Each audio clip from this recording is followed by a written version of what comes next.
And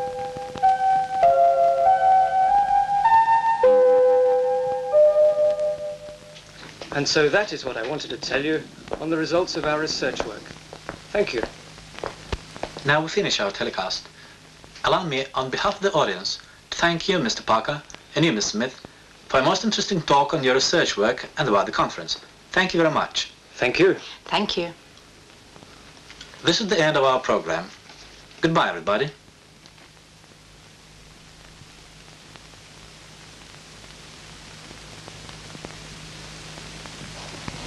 It took us less time than we had expected.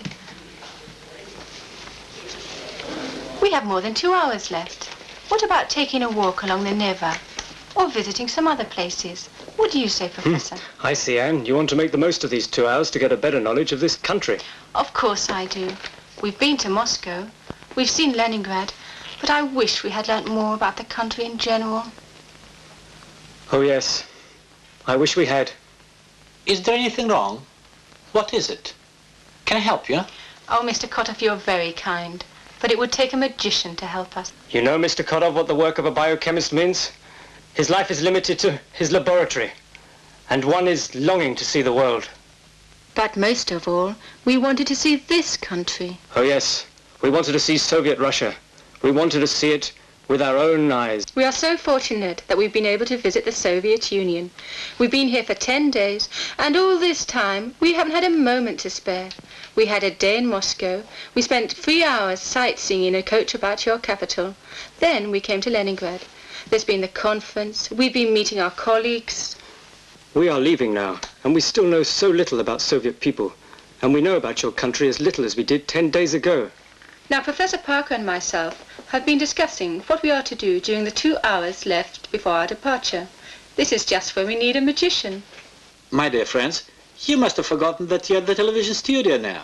And television is the greatest magician of our times. Let's make use of it. What do you mean? If you don't mind, I suggest seeing some films. And in 30 minutes, you will learn about the Soviet Union more than some tourists will do in a month. Is it possible to do it right now? I'll try to become a magician. I'll do my best to select the necessary films and arrange the show. How wonderful. Do try, Mr. Magician. All right.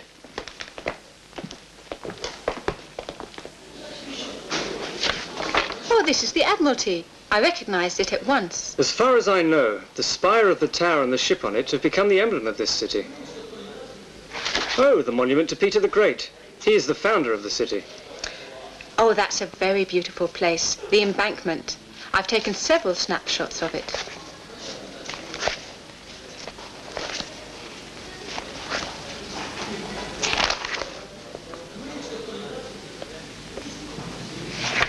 Oh, I know that.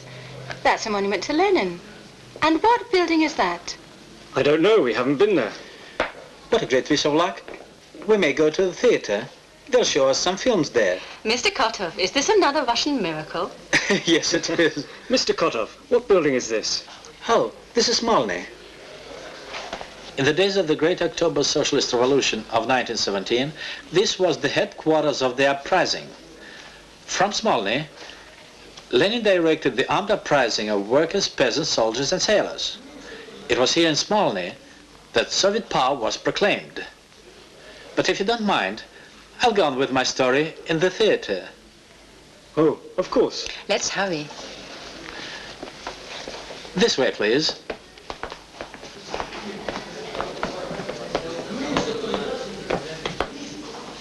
We know a little about the Soviet Union. The Soviet Union was formed in place of Tsarist Russia after the October Revolution in 1917. I'm afraid, Mr. Parker, that's not quite so. It's true that the Great October Socialist Revolution took place in 1917, but the Union of the Soviet Socialist Republics was formed on Lenin's initiative 5 years later, in December 1922. Oh, I see. Would you mind speaking about it in detail? But let me show you the film. You'll see some unique scenes. Moscow, the 30th of December 1922. The First Congress of Soviets of the USSR. These are delegates to the First All-Union Congress of Soviets. the representatives of workers and peasants of various nationalities. The First Congress of Soviets approved the declaration of the formation of the Union of Soviet Socialist Republics and the Treaty on the voluntary union of the first four republics, the Russian Soviet Federative Socialist Republic, the Ukrainian and Belarusian republics, and the Federation of the Transcaucasian republics. Thus was founded our multinational state, the Union of Soviet Socialist Republics. But had it been preceded by 5 long years of war, of hardships, of devastation.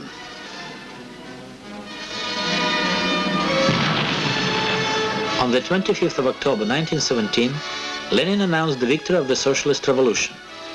The first decrees of the Soviet state were the decree on peace. The workers' and peasants' government suggested that all the belligerent countries should start negotiations on peace. The decree on land. Land was proclaimed to be the property of the people and was granted to the peasants. The Declaration of Rights of the Peoples of Russia proclaimed the equality of all the nations and also gave them the right to self-determination up to secession. But the imperialists didn't want to admit the fact of the existence of the state of the working people. Germany occupied the Ukraine, Belarus, and the Baltic countries. American and British troops landed in the north.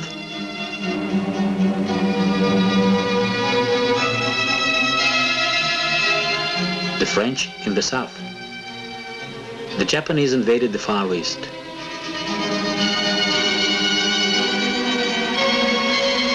Everywhere the invaders restored the former regime, annihilated thousands of Soviet people.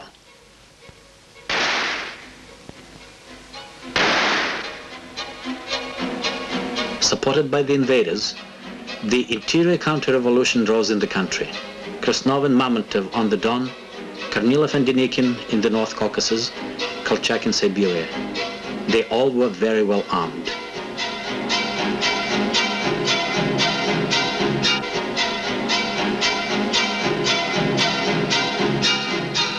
Three-quarters of the territory of Russia were in the hands of the invaders and the White Guard.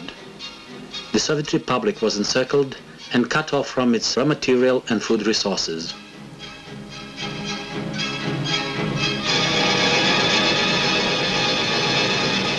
The socialist motherland is in danger. All the working people, old and young alike, rose to defend the achievements of the revolution. 50% of the communists and young Communist League members volunteered for the Red Army.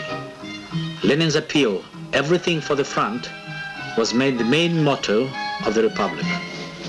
The country was transformed into a military camp.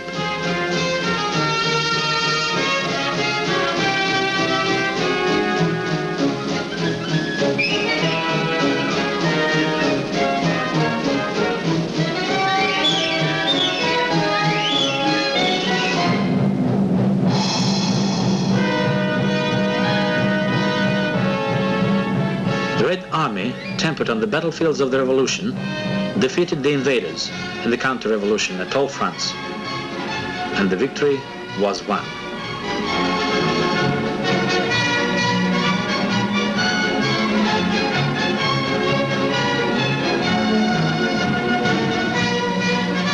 Not a single invader was left on the Soviet land.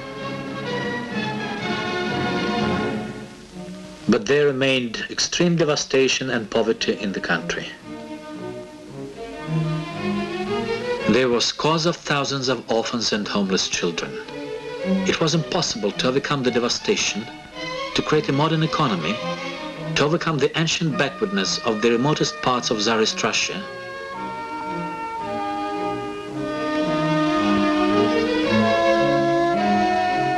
to defend the socialist motherland without uniting the Soviet republics into a single state. Now the Soviet Union comprises 15 Soviet socialist republics enjoying equal rights. They include 18 autonomous republics, 10 autonomous regions, and 10 national areas. Excuse me, Mr. Kodov, but I don't quite understand what is meant by autonomous republics, autonomous regions, and besides by national areas. I'm willing to explain it to you now.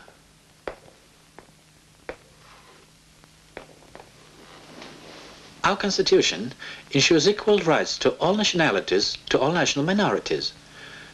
Therefore, Union republics may contain autonomous republics. The latter are also sovereign states with plenary authority on their territory, though the native population makes but a small percentage of the entire population of the Union Republic. Even the smallest national minorities have their own state formation, such as autonomous regions and national areas. That's clear now. But will you go on with your story? Yes, please go on, chronologically if possible. Then I should be telling you now about the restoration of our destroyed economy. But instead, I'd better return to the year 1920. That year, on Lenin's direction, the famous Goldberg Plan was launched. What a strange name. What does it mean? It's the Russian abbreviation for the plan of the national electrification of Russia. It was the first scientifically based plan, the prototype of our plans today.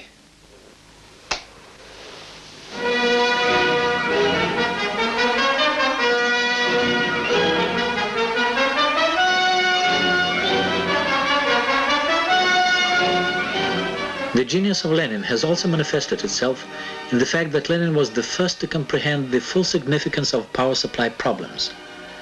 Lenin said, socialism is Soviet power plus electrification of all the country. Such a plan, under the conditions of unprecedented devastation, seemed absolutely impossible. The writer Herbert Wells called Lenin the Kremlin dreamer, but this plan was realized ahead of time.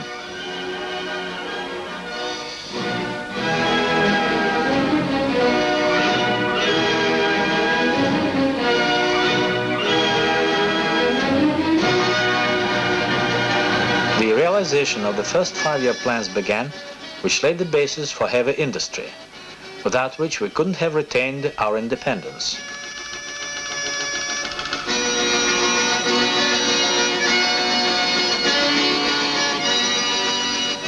You see the construction of the first Soviet plant of black metallurgy, the Komsomol Magnitka. The Soviet youth worked with tremendous enthusiasm on this construction site in the Urals. It was one of the first feats of labor in the glorious history of the young Communist League.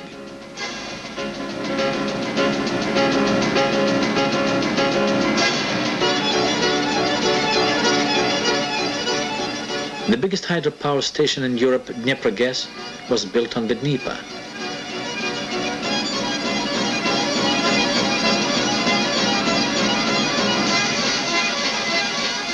The first Soviet automobiles and tractors were produced.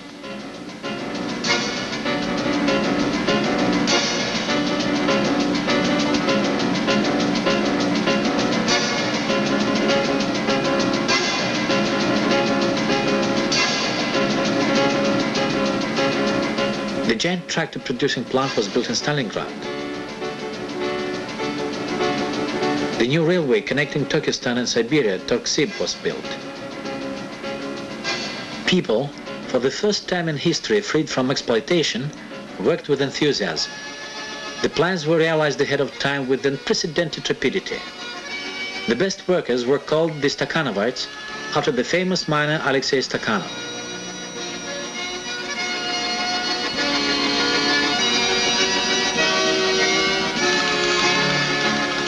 The industrialization facilitated the socialist reconstruction of the village.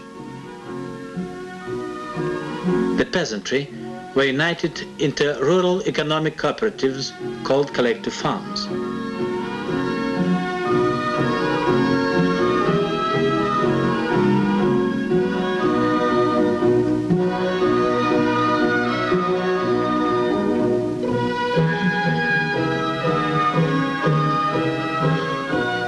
The country struggled against general illiteracy.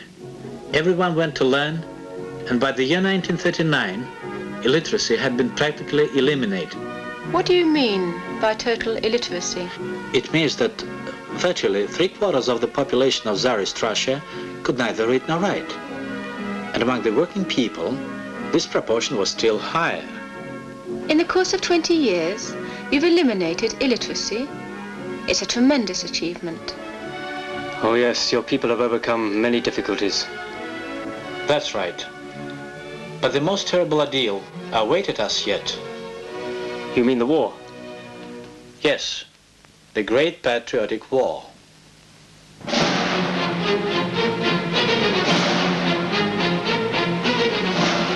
The armed hordes of fascists treacherously attacked our country. They had invaded almost the whole of Europe and were sure of a new victory.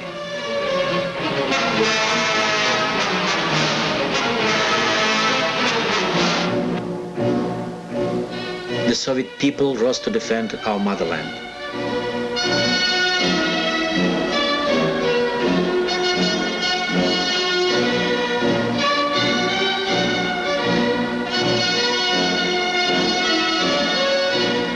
The warriors of the Soviet army didn't spare their lives in the struggle against the invaders. They fought for every inch of our native land.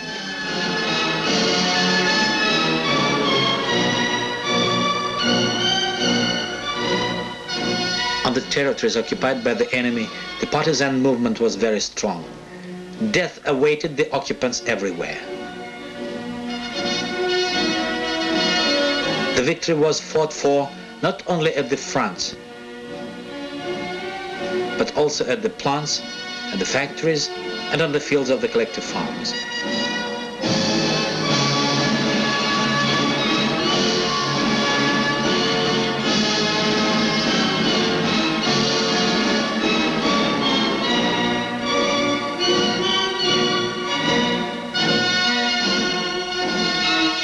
By defeating fascism,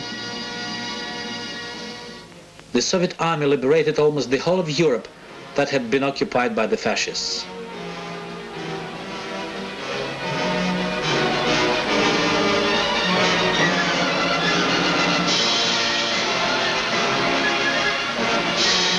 The war annihilated 20 million Soviet people, scores of thousands of towns and villages.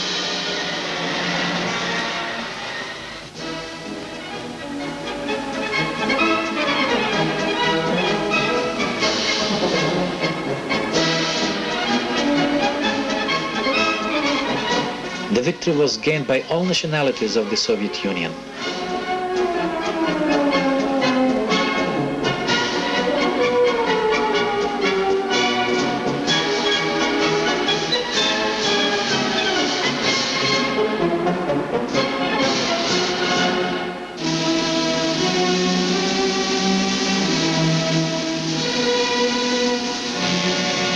For their service in battle in the Great Patriotic War, military reward was given to 7 million people, representing 193 nationalities of the Soviet Union.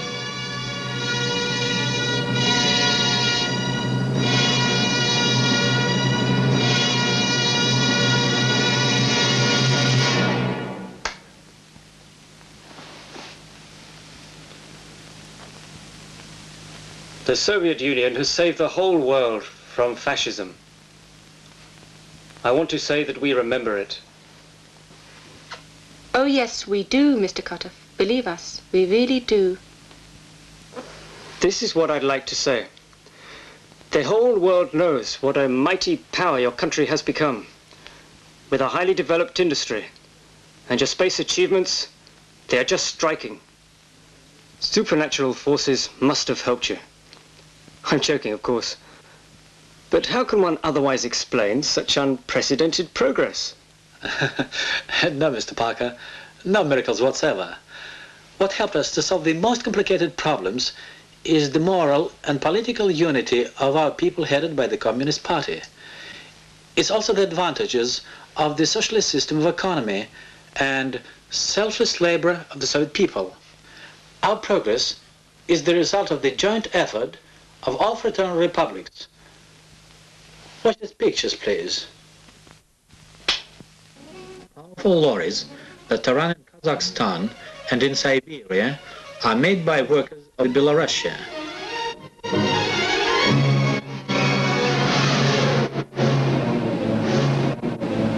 The oil of Siberia and the Tatar Republic reaches the industrial enterprises all over the country by gigantic pipelines.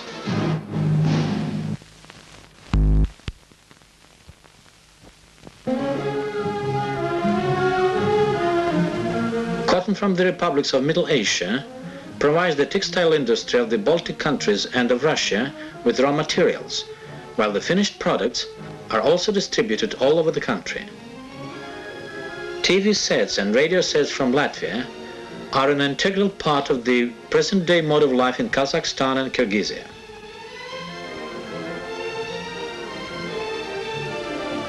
During the years of Soviet power, all the Soviet republics have created their own industrial bases and mechanized agriculture.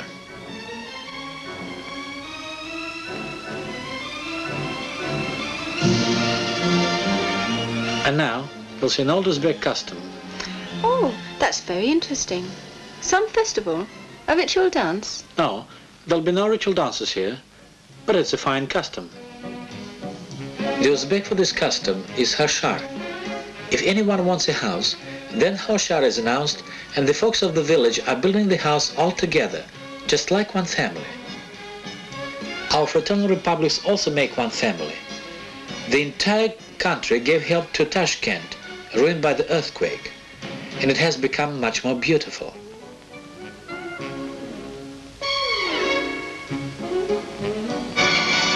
Now the representatives of all the Soviet republics work on every construction site in our country. They also work at the biggest lorry producing plant in the world, the Kama plant, Kamaz.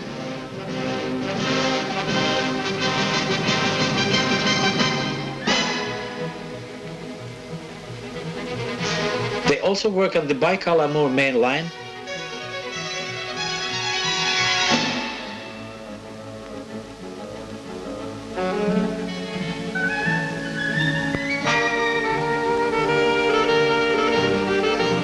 and on the Nurek power station in Tajikistan.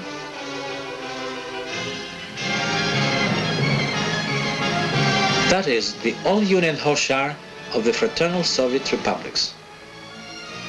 Mr. Kotov, Yes? may I ask you a question? Please do, Mr. Parker. Why do you keep saying Soviet? The Soviet Union? Soviet republics? Soviet people? What does this term mean?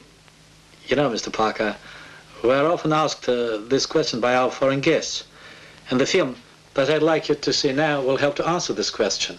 Then let's see it. We still have time. All right. The Constitution of the USSR. All power in the USSR is vested in the working people of town and country as represented by the Soviets of Working People's Deputies. There is no other organ of power but the Soviets. All the Soviets are links in the single chain of state authority. The USSR Supreme Soviet and the Supreme Soviets of all the Union and autonomous republics exercise the legislative power. They pass laws. Local government comprises aerial, regional Soviets, district, town, settlement, and rural Soviets of Working People's Deputies. The Supreme Soviet consists of two chambers enjoying equal rights, the Soviet of the Union and the Soviet of Nationalities. That's strange. In our country, the second chamber, the House of Lords, is retained only in memory of medieval customs. But why does the Soviet state want the second chamber? The deputy of the Soviet of the Union represents all the citizens of his electoral district. To guarantee equal representation of all national republics and national regions without exception, the Soviet higher organ of power includes the Soviet of Nationalities, to which each of the republics elect the same number of deputies irrespective of its territory or population, 25 deputies each. 11 deputies are elected from each autonomous republic, 5 from each autonomous region, and 1 from each national area. A law is considered adopted if passed by both chambers of the Supreme Soviet. In the same way, the supreme governmental bodies are established. Laws are passed by the parliamentary sessions of the Supreme Soviet of the USSR. During the periods between parliamentary sessions, the Presidium of the USSR Supreme Soviet debates and decides all important state issues. 2.5 million people are deputies to the Soviets. Voting to all Soviets from top to bottom is carried out on the basis of universal, equal, and direct suffrage and by secret ballot. Every time, the elections demonstrate the unity of our people and their solidarity with the Communist Party.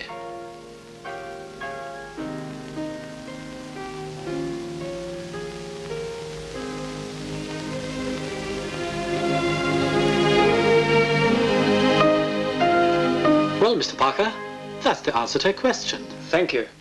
That was really a most exhaustive answer. We still have time, and I could say a few words about education, science, and culture. This is just the thing that interests me. I was going to ask you about it. Good. The extension to universal 10-year secondary education is being carried out in the USSR. This means that 10-year schooling will become compulsory for all Soviet children. Higher education in the USSR is free. The Moscow State University. 25,000 students of all nationalities of the Soviet Union study there.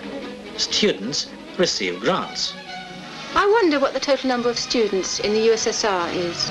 Now, there are about 5 million students of colleges of higher education and universities, and including those of technical colleges, that is specialized secondary schools, the total number of students comes up to 10 million.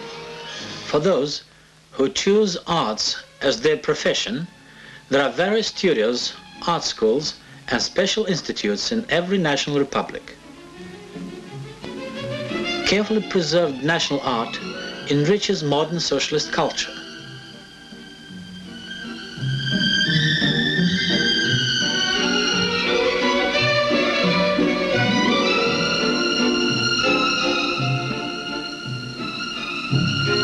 Classical ballet has become a part of the national culture of a people who before the revolution had no idea whatsoever what theater meant.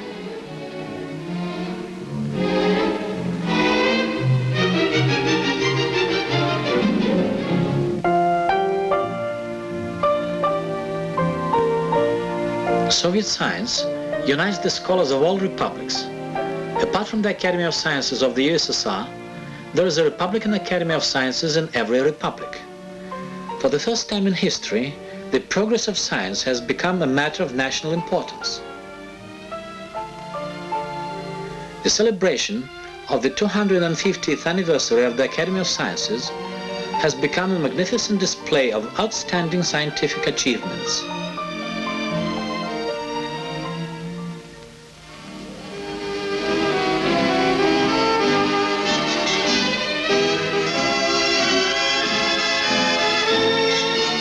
The role of the Leninist Communist Party is always growing in the life of our country. At the congresses of the Communist Party of the Soviet Union, the results of our work are summed up and new important plans are made for building communism in the Union of Soviet Socialist Republics.